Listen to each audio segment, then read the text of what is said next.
Assalamualaikum warahmatullahi wabarakatuh. Waalaikumsalam warahmatullahi wabarakatuh.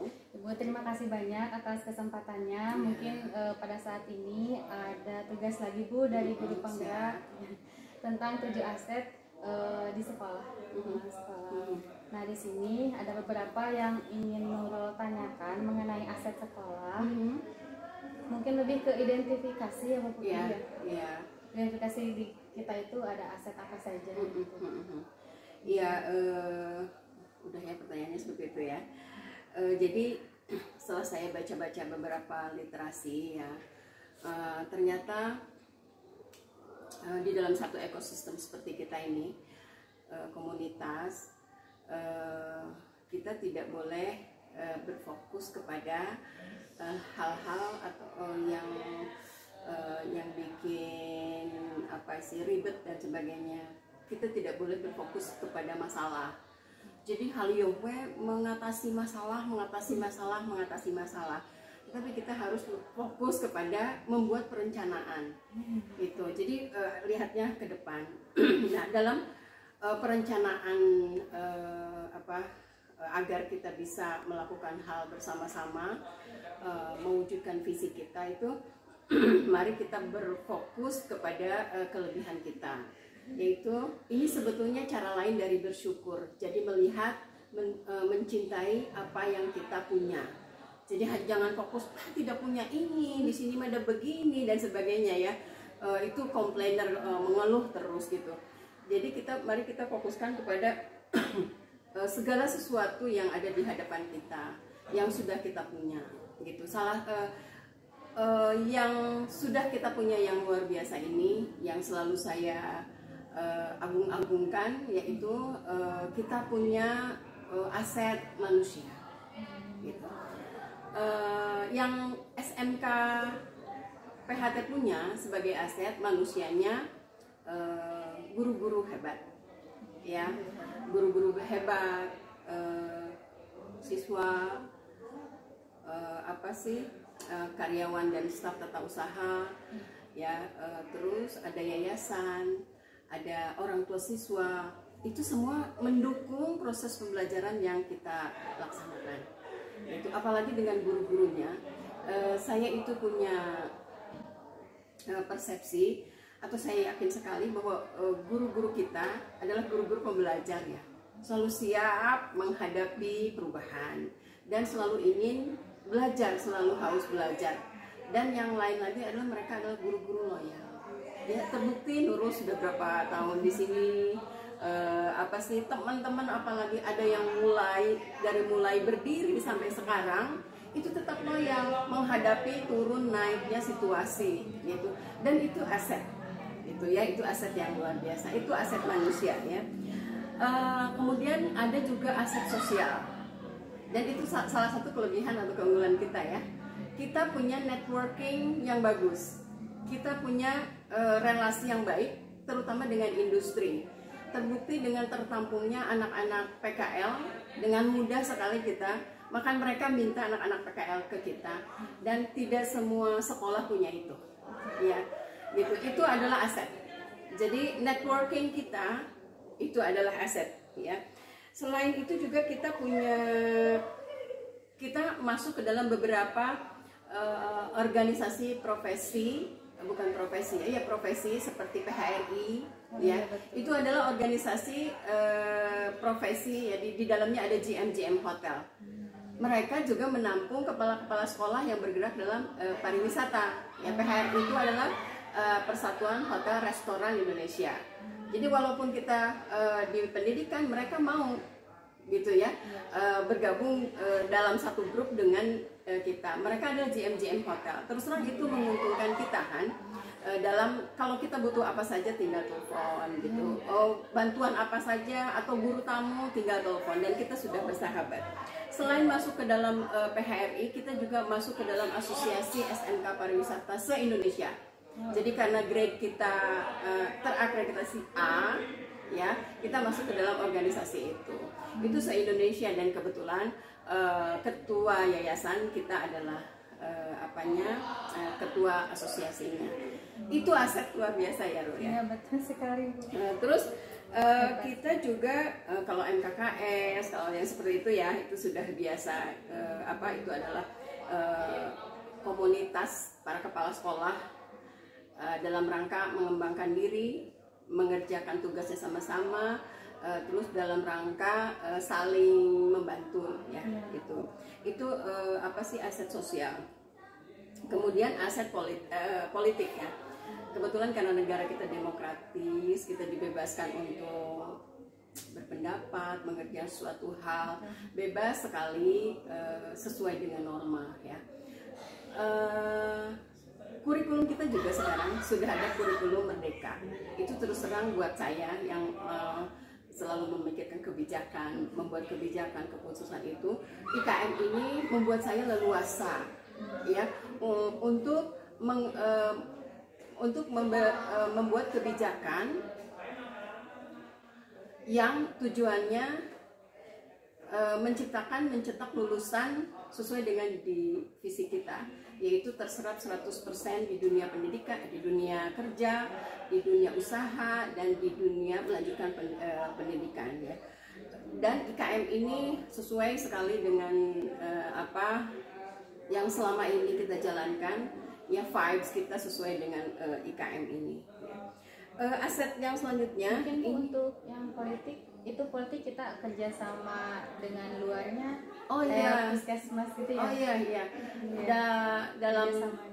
Dalam politik itu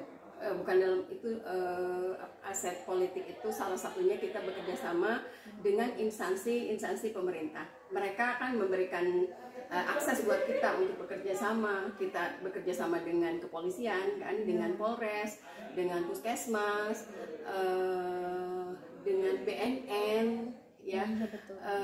Terus kita juga dengan departemen dinas ya, dengan PMI, terus dengan dinas pariwisata, dengan dinas ketenagakerjaan.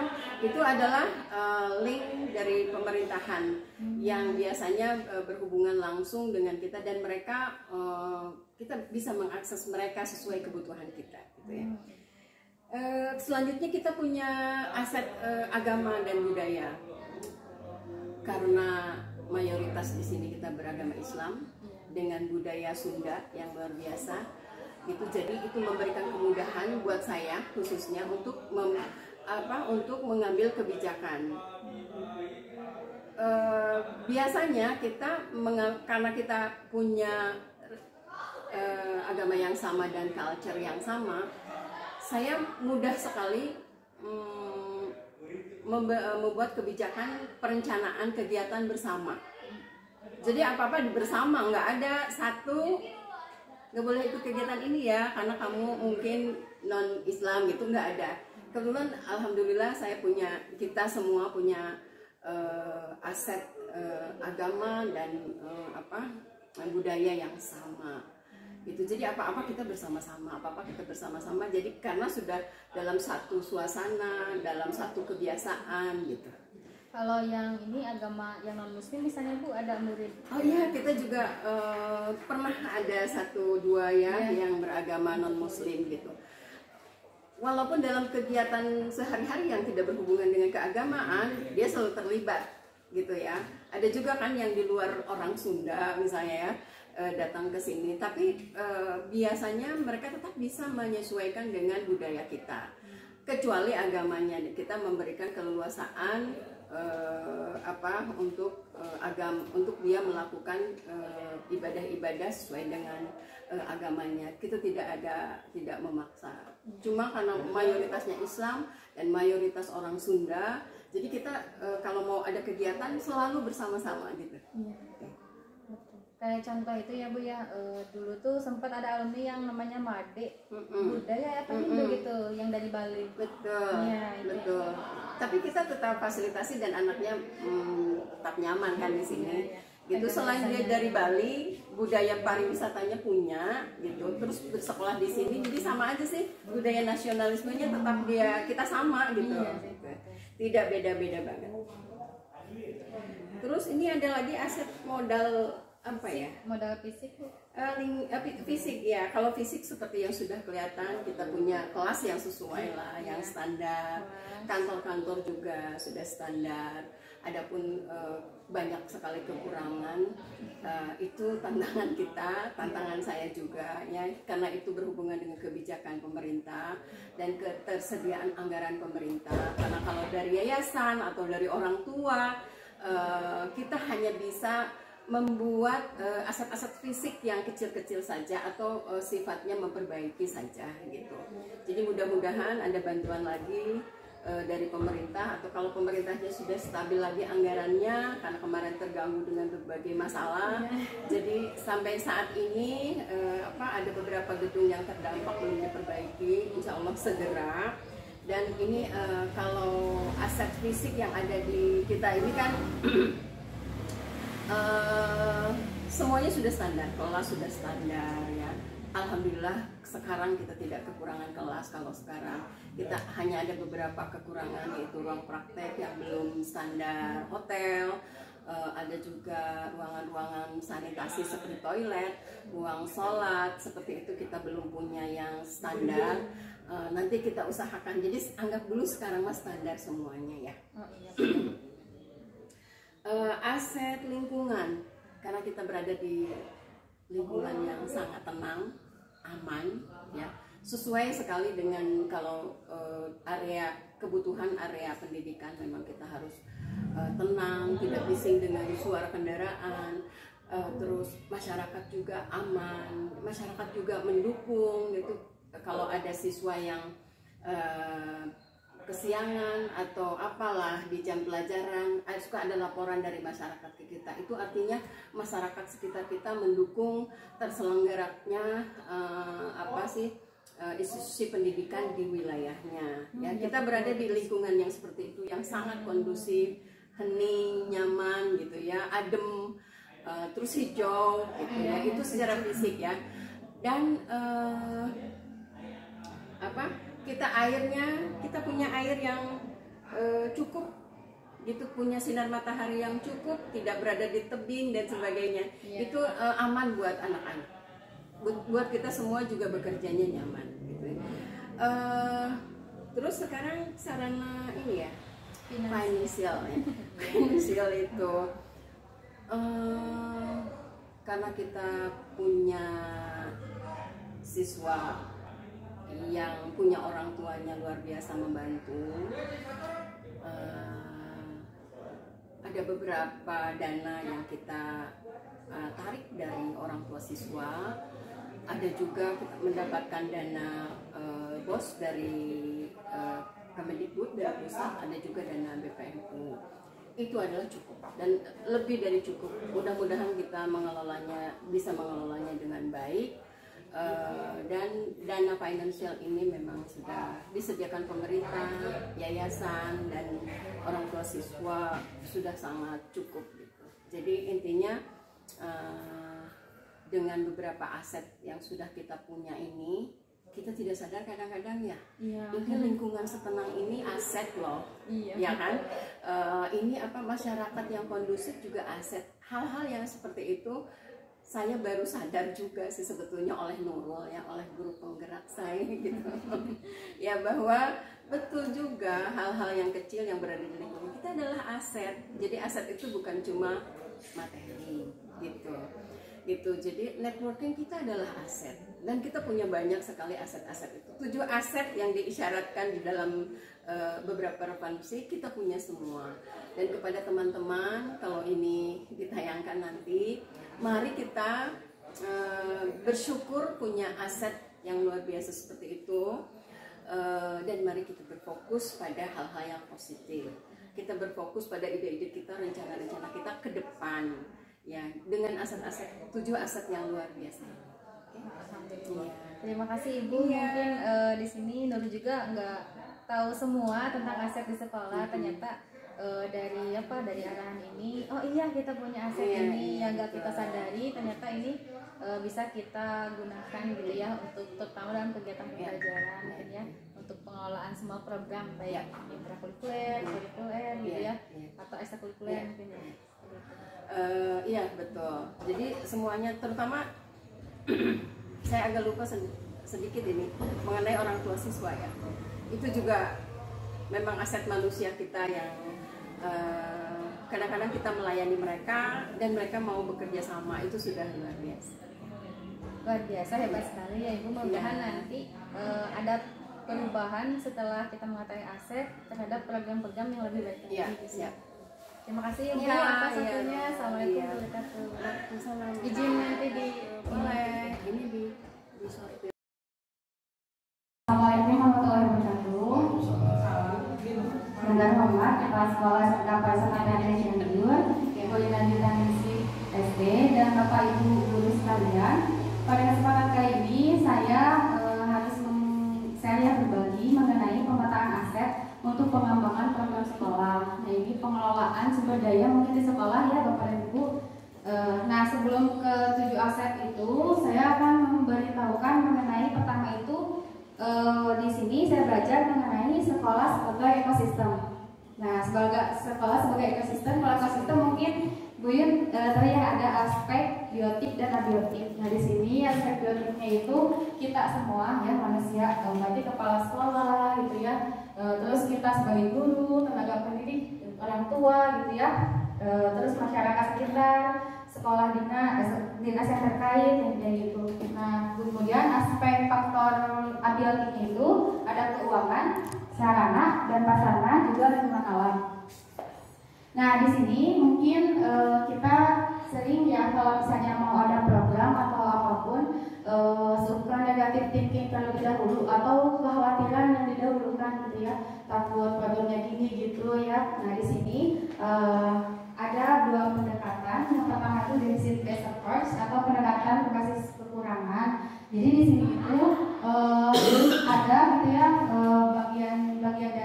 sebagian dari kita atau mungkin sekolah juga sama yang berpikirnya itu masalah aja terus gitu ya, menggali-gali masalah gitu ya, masalah tentang siswanya atau sarana yang kurang gitu ya. Nah, seperti itu. Nah, di sini kekurangan itu dia fokus pada masalah dan isu, jadi bukan terhadap solusi. Kemudian berkutat pada masalah utama, jadi terus yang dipasang itu adalah masalah bukan solusi. Terus mengidentifikasi kebutuhan dan kekurangan, jadi selalu bertanya apa yang kurang gitu, jadi bukan memberdayakan yang ada gitu. Nah, terus di sini fokus mencari bantuan dan sponsor atau institusi lain. Nah, setelah belajar GP emang di sini dulu juga ini ya Bapak dan Ibu banyak aku kieu banyak yang harus diubah gitu ya, untuk dulu sendiri khususnya gitu ya. Jadi mari kita melakukan sebuah perubahan terutama dalam melaksanakan program atau mengelola program sekolah. Kemudian merancang program atau proyek untuk menyelesaikan masalah. Kita menyelesaikan masalah dengan sebuah proyek. Tutup ini mungkinnya tutup kasus dengan sebuah proyek seperti itu. Terus mengatur kelompok yang dapat melaksanakan proyek di sini. Nah, baiknya gitu dalam mengelola program sekolah itu kita melakukan pendekatan berbasis aset atau kekuatan. Nah, asetnya seperti apa? Ini bisa dilihat ya. Jadi fokusnya itu terhadap aset atau kekuatan. Misalnya kalau yang dulu pelajari ada kasus kita mau ngadain perpisahan, itu videonya itu pelajarannya itu di SD ya, di sekolah SD itu mau ngadain perpisahan. Misalnya itu wah nggak punya panggung atau mau di gedung mana atau mau di hotel mana kayak seperti itu ya, atau di mana gitu ya. Terus harus nggak harus sewa baju atau apa gitu. Kan itu berarti proses berpikir kurang positif gitu ya, pendekatan berbasis kekurangan. Jadi kekurangan aja terus gitu ya, yang dipikirkan gimana nih untuk bikin panggung harus sewa ini sewa itu. Nah, itu seperti itu pola pikirnya mungkinnya selama ini termasuk saya juga gitu ya. Terus nah solusinya ada pendekatan yang berbasis aset itu seperti ini. Mungkin kalau misalnya perpisahan bisa dilaksanakan di sekolah itu yang biasa ya. Terus panggungnya di mana? Kita bisa melihat aset yang ada. Kita bisa pakai bangku katanya, disusun kayak gitu. Nah, itu kan salah satu contoh cara berpikir aset atau kekuatan. Jadi memberdayakan fasilitas yang ada di sekolah. Nah, kemudian di sini diadopsi lagi sama Indonesia menggunakan pendekatan ABCD, Asset Based Community Development, atau biasa disebut dengan PKBA kalau bahasa Indonesianya itu pengembangan komunitas berbasis aset. Nah, di sini itu setiap pengelolaan program itu kita harus menekankan pada nilai, prinsip, dan cara berpikir mengenai dunia. Pendekatan ini memberikan nilai lebih pada kapasitas, kemampuan, pengetahuan, jaringan, dan potensi yang dimiliki oleh komunitas. Kemudian di sini menekankan kepada kemandirian dan suatu komunitas untuk dapat menyelesaikan tantangan yang dihadapinya dengan bermodalkan kekuatan dan potensi yang ada di dalam diri mereka sendiri. Dengan demikian, hasil yang diharapkan akan lebih berkelanjutan. Gitu. Seperti itu. Jadi kadang kan kita punya program tapi udah beres gitu ya, tidak berkelanjutan. Tapi kita juga banyak program yang berkelanjutan ya, alhamdulillah seperti Longga itu sangat berkelanjutan. Juga kegiatan praktik baiknya kebiasaan setiap pagi. Nah di sini nih Bapak dan Ibu yang harus jadi PR saya mungkin di Guru Penggerak itu adalah 7 aset dalam sebuah komunitas. Karena kita adalah sebuah komunitas pendidikan gitu ya. Nah di sini ada modal-modalnya atau aset-asetnya. Kira-kira menurut Bapak dan Ibu nih modal manusia itu kita punya apa aja? Kira-kira. Ini sebuah pertanyaan. 7 aset ini adalah sebuah pertanyaan untuk Bapak dan Ibu agar kita mengetahui, menyadari bahwa kita tuh punya aset ini semua. Skill manusia ya, skill. Terus SDM-nya berarti semua ya warga sekolah. Betul ya, skill dari SDM itu sendiri ya tambahannya. Ada lagi mungkin ini sebuah pertanyaan ya Bapak dan Ibu, bukan saya mau menjelaskan.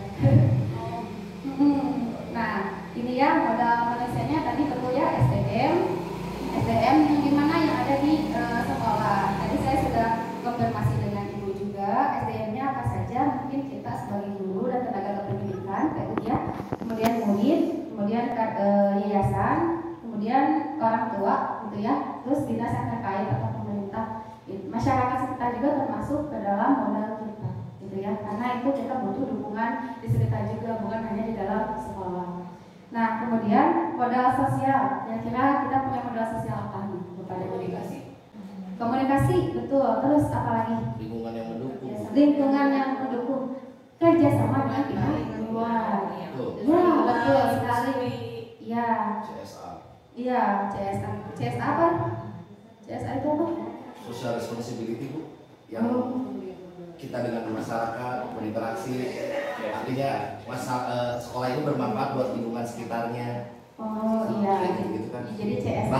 Bagian dari lingkungannya. Kayak Bu kemarin bakti sosial dengan itu kan artinya ada aksi, terus misalnya ada sesuatu yang baru dari sekolah ini yang bisa diabdikan di masyarakat sekitar, misalnya anak-anak punya apa skillnya, misalnya housekeeping nih kita apa di lingkungan ini gitu, yang sesuai dengan yang dipelajari. Ya artinya jadi tidak hanya dongeng gitu, perhotelan atau pariwisata ternyata memang bisa aplikatif dengan lingkungan. Apa manfaatnya sih buat lingkungan? Misalnya kita punya anak-anak housekeeping atau anak-anak kitchen misalnya seperti itu. Oh iya, ya betul sekali ya. Jadi mungkin tambahannya CSA. Tadi setelah ya ada lagi? CSR ya. CSR. Maaf ya. Terus ada lagi mungkin yang Bapak Ibu ketahui, mungkin kerjasamanya di sini kita punya jaringan yang baik dengan industri ya, dengan anak PKL. Iya, ada MOU seperti itu. Kemudian dengan organisasi profesi PHRI yang tadi sama Ibu di kolaborasi.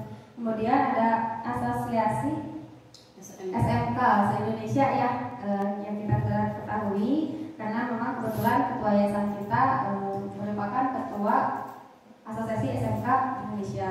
Kemudian mungkin selain itu MKKS, MGMP, KKB mungkin ya yang kita ikuti gitu ya setiap berkelanjutannya gitu ya. Kemudian aspek yang selanjutnya ada politik. Nah apa nih kira-kira politik? Kebijakan apa? Pemerintah. Kebijakan pemerintah. Berarti kita ada kerjasama juga dengan kepemerintahan. Contohnya apa? Coba. Misalnya kita pariwisata ya dengan ini, dengan apa? Kan politik itu kan pemerintahan ya. Ya dengan apa? Dinas pariwisata. Iya. Support dengan program. Ya dengan Polres ya, kita suka ada pengeluhan dari Polres ya. Nah itu merupakan politik dari sama kita. Terus kerjasama dengan Puskesmas. Kemudian kemarin terakhir itu PMI ya, donor darah. Kita juga sudah berpolitik dengan kedinasan juga. Nah kemudian selanjutnya nih agama dan budaya. Aspeknya kira-kira apa saja asetnya kita?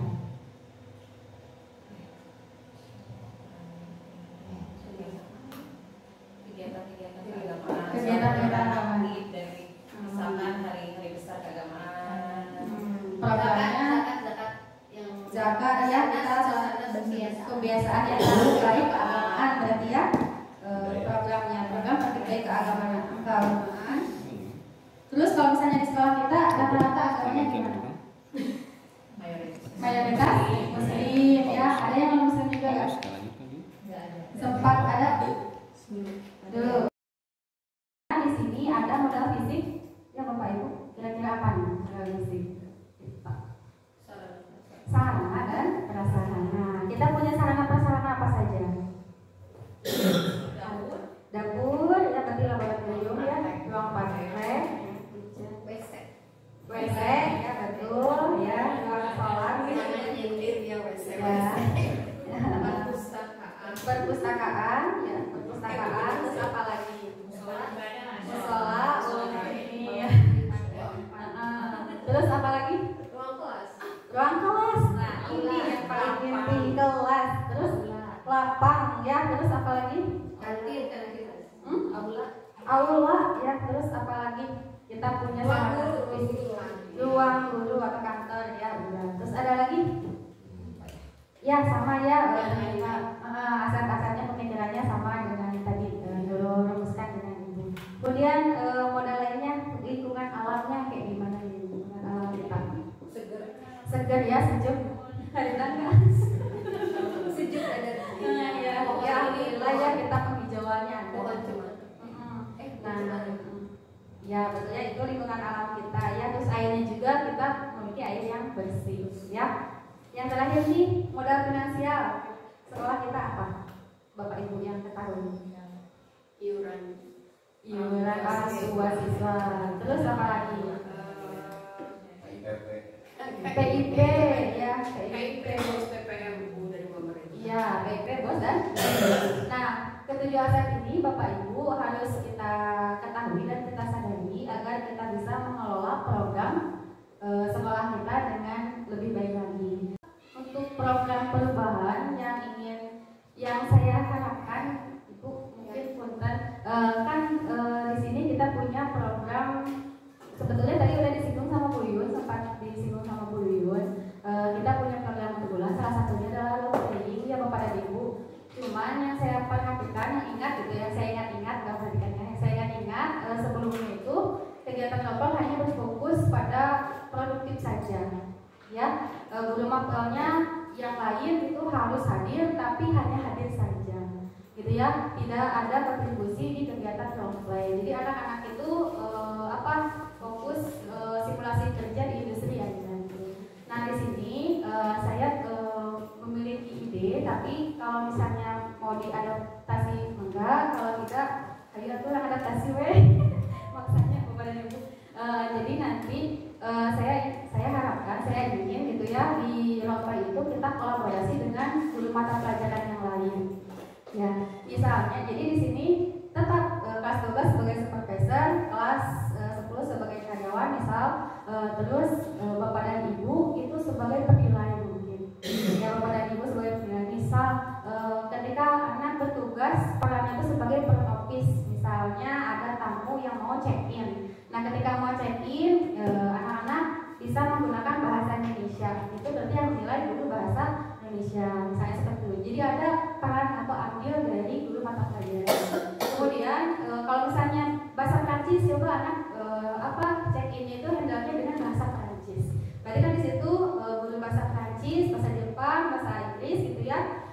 Itu dalam kegiatan pembelajaran mempelajari bagaimana sih ID komplain atau check-in gitu ya dengan menggunakan bahasa masing-masing. Nah itu dipraktikkan ketika di role play dan itu menjadi penilaian. Itu sih pemikiran saya. Kemudian kalau misalnya di matematika saya mungkin kan suka ada EDR ya, Bapak dan Ibu suka ada EDR.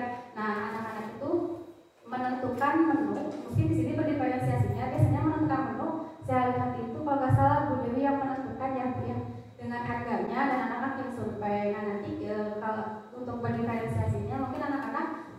menu sendiri, belanja sendiri, dan mengakomodir keuangannya juga sendiri, tapi tentunya atas bimbingan dari guru produktifnya gitu ya, seperti itu. Nah nanti di EDN itu gimana, apakah bisa menghasilkan laba atau tidak, dan itu mungkin bisa dikaitkan dengan program milenium ya. Ada keuntungan, nah seperti itu bisa dihitung modalnya berapa, mereka punya modal berapa, kemudian dapat hasil berapa. Nah itu juga bisa berhubungan dengan kewirausahaannya Bapak dan Ibu. Dan mungkin lebih jelasnya lagi untuk kegiatan berlomba ini bisa kita diskusikan kalau misalnya nanti programnya mau dilaksanakan, kepanitiaannya siapa, mungkin bisa dipikirkan kembali. Mungkin itu Ibu salah satu pemikiran saya sama belajar guru penggerak dengan ingin ada sedikit perubahan di program sekolah. Mudah-mudahan ini bisa membuat pembelajaran yang sangat berdampak pada murid ya.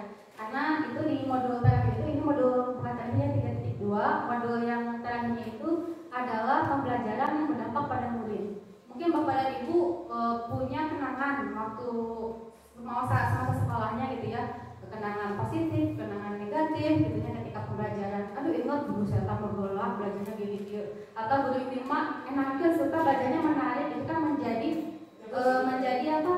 menjadi pembelajaran ya bagi saya, terutama ya yang sekarang menjadi guru.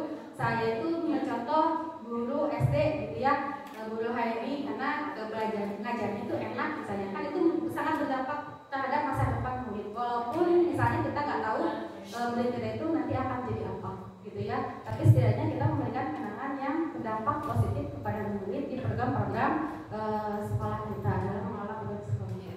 Nah mungkin seperti itu kepada Ibu yang bisa saya sampaikan. Terima kasih atas waktunya dan saya tutup. Assalamualaikum warahmatullahi wabarakatuh.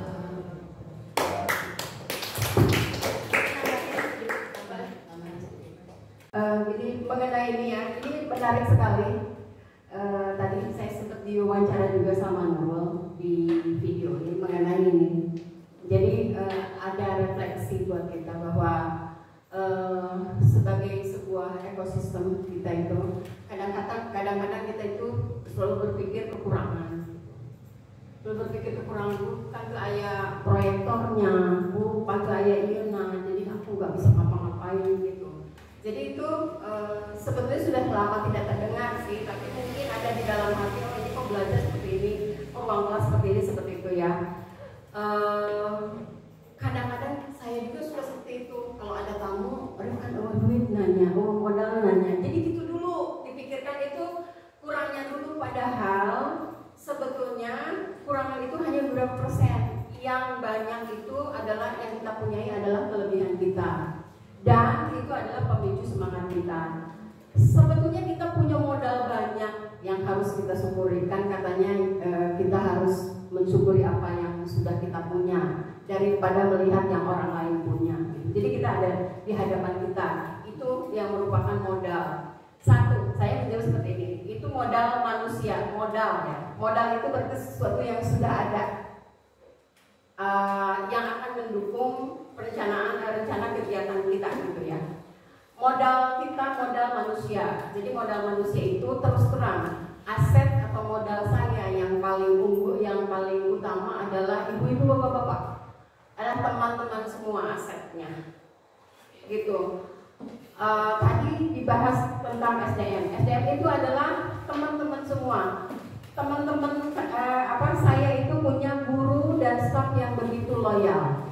Ada yang mulai PHT berdiri sampai sekarang itu masih ya. Teman-teman juga di sini sudah berapa tahun teman-teman loyal mengikuti up and down-nya sekolah kita. Itu adalah aset. Jadi nggak mau kehilangan, saya nggak mau kehilangan salah satu dari kita. Itu kalau nambah boleh ya. Itu karena hilang salah satu dari kita hilang, saya kehilangan aset ya. Jadi bukan merendahkan ya, tapi itu aset yang paling utama PHT adalah guru-gurunya. Yang kedua asetnya adalah muridnya. Jadi kita punya murid yang sudah punya vibes pariwisata. Karena kesini itu karena kakaknya, karena